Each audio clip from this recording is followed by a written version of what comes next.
আজকে মে মাসের 3 তারিখ 2026 সাল। এই মুহূর্তে আমি আছি নারায়ণগঞ্জ জেলার রূপগঞ্জ উপজেলার মোড়াপাড়া, যেটা সরকারি মোড়াপাড়া কলেজ।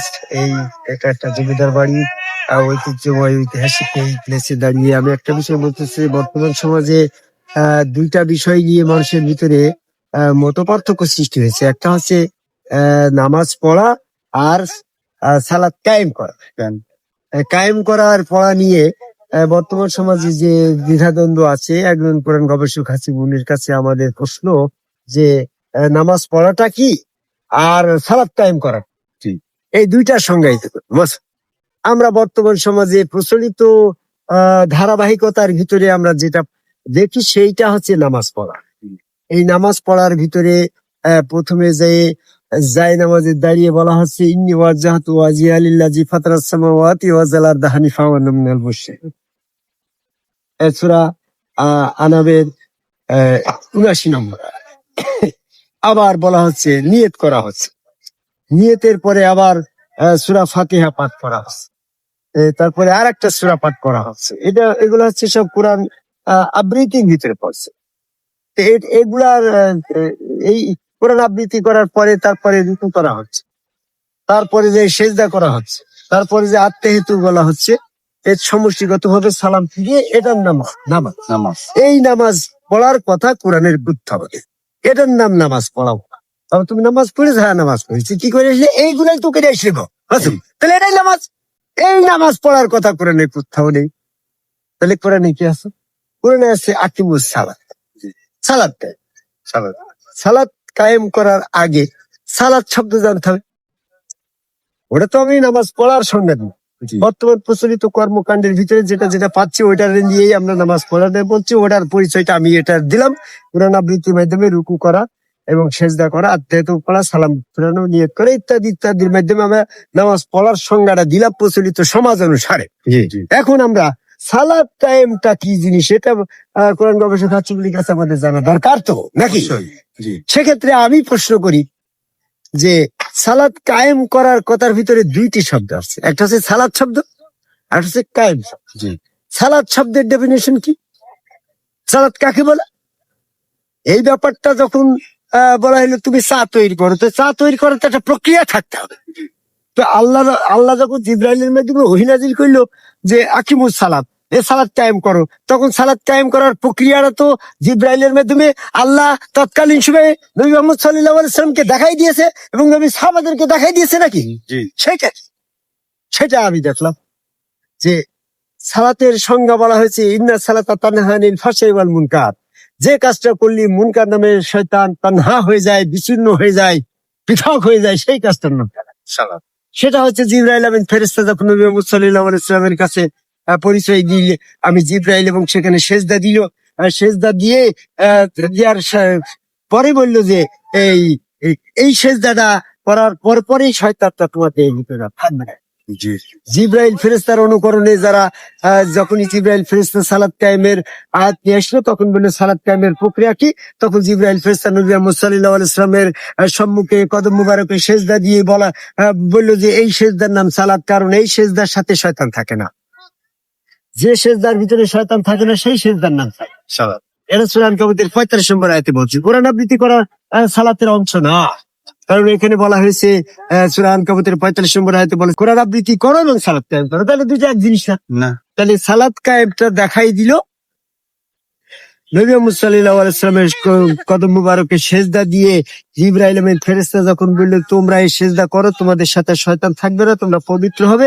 এই যে কাজটা করলে শয়তান থেকে মানুষ পবিত্র হয়, যে কাজটা করলে শয়তান পৃথক হয়ে যায়, ওই কাজটার নাম সালাত। এই জন্য বলি ইন্না সালাতা তানহা আনিল ফাহশাই ওয়াল মুনকার। যে কাজটা করলে মুনকার নামে শয়তান তানা হয়ে যায় সেটার নাম সালাত। এটা সালাতের সংজ্ঞাটা কিভাবে দিলেন মাওলানা হাসিবুল? কোরআন গবেষক হাসিবুলের কাছে প্রশ্ন থাকতে পারে না? এখানে সূরা আনকাবুতের 45 নম্বর আয়াতে বলা হয়েছে যে সালাত কায়েম করো, তারপরে বলা হয়েছে ইন্না সালাতা তানহা আনিল ফাহশাই ওয়াল মুনকার। তাহলে এই আয়াতে দুইবার সালাতের শব্দ আসছে। সালাত কায়েম করো এটা একটা শব্দ, আবার সালাত কায়েম কিভাবে হবে সেটার আবার শব্দ দিল। যে কাজটা করলে শয়তান মুনকার নামে শয়তান তানা হয়ে যায় সেটার নাম সালাত। তো সেটা যে নবী মুহাম্মদ সাল্লাল্লাহু আলাইহি ওয়াসাল্লামের কদম মুবারকে সেজদা দিয়ে সালাত কায়েম হলো তার আয়াত কি? সেজদার সাথে সালাতের কি সম্পর্ক আছে? এই সালাতের মধ্যে যে সেজদা আছে তার প্রমাণ কি? কোরআনে কোন আয়াতে বলছে? সূরা নিসার 102 নম্বর আয়াতে বলছে, ইজা কুনতা ফীহিম ফাআকামাতা লাহুমুস সালাত ফালতাকুম তাইফাতুম মিনহুম মাআকা ওয়ালিয়াখুযু আসলিহাতাহুম ফাশুযাদা মিনারে। এখানে বলা হইলো যুদ্ধক্ষেত্রে তুমি যখন তাদের সাথে থাকবে, তাদের সালাতটা তুমি এইভাবে কায়েম করাবে। একটা দল সশস্ত্র অবস্থায় তোমার সাথে দণ্ডায়মান হবে, আর একটা দল নিরস্ত্র অবস্থায় একজন একজন করে আসবে তোমার সম্মুখে, সেজদা দিয়ে পিছনে চলবে। তাহলে এখানে সম্মুখে সেজদা দিয়ে পিছনে চলে যাওয়া, এই আয়াতের ভিতরে সালাতার প্রক্রিয়া দেখাই দিছে। নবী মুহাম্মদ সাল্লাল্লাহু আলাইহি ওয়াসাল্লামের কদম মুবারকাটা সেজদা দিয়ে পিছনে চলে যাওয়া, এই নাম হচ্ছে সালাত। তাহলে সেজদার সাথে সালাতের সম্পর্ক আছে। আর সেজদার বাদে সালাতের কোনো অস্তিত্ব নাই। কারণ এটার আমি কোরআন গবেষক দেখলাম যে সূরা আনকাবুতের 45 নম্বর আয়াতে বলছে কোরআন আবৃত্তি করো এবং সালাত কায়েম করো। তাহলে কোরআন আবৃত্তি করাটা সালাতের অংশ নয় না? অনেকেই কোরআন আবৃত্তি করাটাকে সালাতের অংশ বলছে, না এটা নয়। আবার বলছে অনেকে রুকু করাকে সালাতের অংশ বলছে। সূরা বাকারার 45 নম্বর আয়াতে বলছে সালাত কায়েম করো, যাকাত দাও এবং রুকু করো। তাহলে সালাতটাও সালাতের পরেও রুকু করা লাগছে, তাই রুকু করাটা সালাতের অংশই না। তারপরে বলছে যে তাহলে সেজদা করাটা সালাতের অংশ কি করে হইলো? আমি কোরআন গবেষণা করে দেখলাম, খুঁজে খুঁজে দেখলাম যে তোমরা সালাত কায়েম করো এবং সেজদা করো এরকম কোন আয়াত নেই। বরং সালাতের সেজদার মাধ্যমে সালাত কায়েমের আয়াত আসছে সূরা নিসার 102 নম্বর আয়াত। কিন্তু সালাত কায়েম করো এবং সেজদা করো এখানে কোরআনে কোনো আয়াত, তবে যেখানে সেজদার কথা এসছে সেখানে সালাতের কথা এইভাবে আর বলে নাই। তার অর্থ সালাত কায়েম করো এবং সেজদা করো, কিংবা সেজদা করো এবং সালাত কায়েম করো, এটা কোরআনে আয়াত না আসায় এটা প্রমাণ করে যে সূরা নিসার 102 নম্বর আয়াত দিয়ে যে এই রাসূলের সম্মুখে একটা সেজদা দিয়াই সালাত। তাদের জীবনে, যাদের জীবনে এখনো রসুলের হাত আল্লাহর হাত, রসুলের পাল্লার পর রসুল সুরতের ভিতরে স্বয়ং আল্লাহ বিশ্বাস করে সেখানে সেজদা দেওয়ার এই আত্মবিশ্বাস, এই বিশ্বাসটা প্রতিষ্ঠিত হয় নাই, তাদের জন্যই সালাত কায়েম করার নির্দেশ হয়। যেমন নবী মুহাম্মদ সাল্লাল্লাহু আলাইহি ওয়াসাল্লামের কাছে উনার জীবদ্দশায় উনি কিন্তু এই সেজদার ব্যাপারে, এই সালাতের ব্যাপারে তা উনার প্রতিষ্ঠিত হয়ে গেছিল, ওনার জন্য কোনো নির্দেশনা হয় নাই। আমি কোরআন গবেষণা করে দেখলাম, হে নবী তুমি সালাত কায়েম করো, এরকম কোন আয়াত আসে নাই। তার মানে কি যার যার কায়েম হয়ে যাবে তারা সালাত কায়েমের জন্য হুকুম তার জন্য না। এই জন্য সালাত কায়েম হচ্ছে জীবনে যদি বায়াত হওয়ার সময় ওই হাত আল্লাহর পা আল্লাহ চেয়ার আল্লাহর ভিতরে সেজদা দেওয়ার পরে যখন পরিপূর্ণ ভাবে ওখানে সেজদায় আত্মনিয়োগ করলো যে আমার জীবন চলে গেল, আমি এই সেজদার থেকে আর মাথা উঠাবো না, ওই এক সেজদায় তার সালাত কায়েম হয়ে গেছে। যেমন সুমাইয়া যখন নবী মুহাম্মদ সাল্লাল্লাহু আলাইহি ওয়াসাল্লামের কাছে বায়াত গ্রহণ করলো, সেজদা দিল, আবু জেহেল তাকে 3 দিন পরে কতল করে হইলো, কিন্তু সে কতল হয়ে যাবে কিন্তু ওই সেজদা ছাড়বে না, ওই সালাত সে ছাড়ে নাই।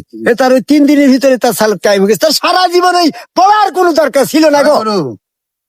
যারা এই সালাত কায়েম করার ব্যাপারটা অভিনয় করছে, আসলে কোনো অভিনয়ের ব্যাপারটা না, এটা সব আদমকে ভাই সেজদা করে একজন সম্মুখ রাসূলের কাছে বায়াত গ্রহণ করে হাত আল্লাহর পা আল্লাহর চেয়ার আল্লাহর, ওর ভিতরে স্বয়ং আল্লাহ, ওই চেয়ারে আল্লাহকে সেজদা করার নাম সালাত। জয় গুরু।